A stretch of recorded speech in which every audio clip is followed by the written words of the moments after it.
تعالوا النهاردة هنعمل كفتة الحاتي على الطريقة بتاعة المطاعم بالظبط. هنجيب معانا نص كيلو لحمة مفرومة، ويكون نسبة الدهن 20 ل 25% فيها. وبعد كده هنحط عليها حزمة بقدونس، بصلاية نعصرها كويس جدا من المية بتاعتها ومنرميش المية عشان هنعوزها. وهنحط بهارات ملح، فلفل أسود، جوز الطيب، وسبع بهارات، بصل بودر وبابريكا. وبعد كده نقلبهم كويس جدا مع بعض. بعد ما نقلبهم كويس هنحط بقى ايه التاتش بتاعنا. هنحط معلقتين دقيق، وهنحط معاهم معلقتين نشا. دول هيمسكوا معايا الكفتة، مش هيخلوها تفك مني، وهيخلوا طعمها جميلة جدا، نفس بتاعت اللي بنشتريها من الشارع من بره. بعد كده بعد ما نحط هنقلبهم كويس جدا مع بعض. نفضل نعجن فيهم كده كويس جدا لحد ما تبدأ اللحمة تطلع العرق كده بتاعها، بشدها كده من بعض، بتطلع ألياف. الألياف بتاعتها كده دي باينة كده، دي كده جهزت الكفتة. كده على طول كده احنا وصلنا لمرحلة كويسة جدا ينفع نشويها. بعد كده بس أهم حاجة بعد ما نعجنها كويس جدا، لازم نحطها في التلاجة من ساعتين لثلاث ساعات عشان تشمع مع بعضها.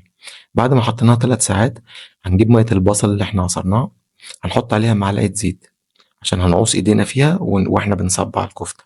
دي تكة مهمة جدا في الكفتة.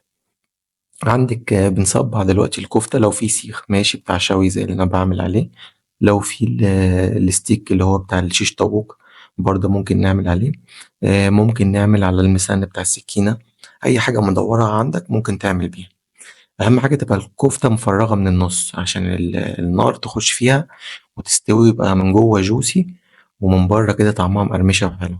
أهم حاجة إن إحنا ما نعملهاش، لازم نعملها فاتحة في النص كده بأي حاجة، على معلقة، على شوكة، أي حاجة. هنصبعها كويس جدا، حتى بص بنيجي نصبع لما بنيجي نحطها على السيخ ما بتفكش مننا. ليه؟ عشان معلقتين الدقيق والنشا اللي احنا حطيناهم. بعد كده هنحطهم في صينية، هنرصهم في صينية وما ندهنش الصينية أي مادة دهنية. ما نحطش زيت، ما نحطش أي حاجة، لأن الكفتة فيها نسبة دهن 25%، فهتنزل الدهون هي. فهنحطهم في صينية عندنا، وبعد كده نحطهم في الفرن. أهم حاجة الفرن ما نولعوش من تحت خالص.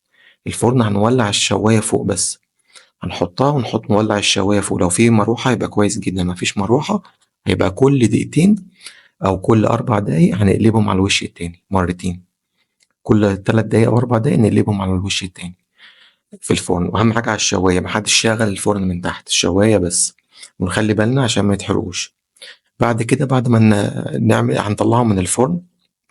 بعد ما نطلعهم هنقدمهم بقى مع رز، أو ممكن مع مكرونة، أو ممكن في عيش سندوتشات. تعملوها بالطريقة اللي تريحكم. وهنا بصوا صباع الكفتة طالع مستوي وجميل ازاي، ومن جوه جوسي خالص زي بتاعة المطاعم بالظبط. أتمنى إن انتوا تجربوها وتقولوا لي في الكومنتات ايه رأيكم فيها. يا رب تكون الوصفة عجبتكم.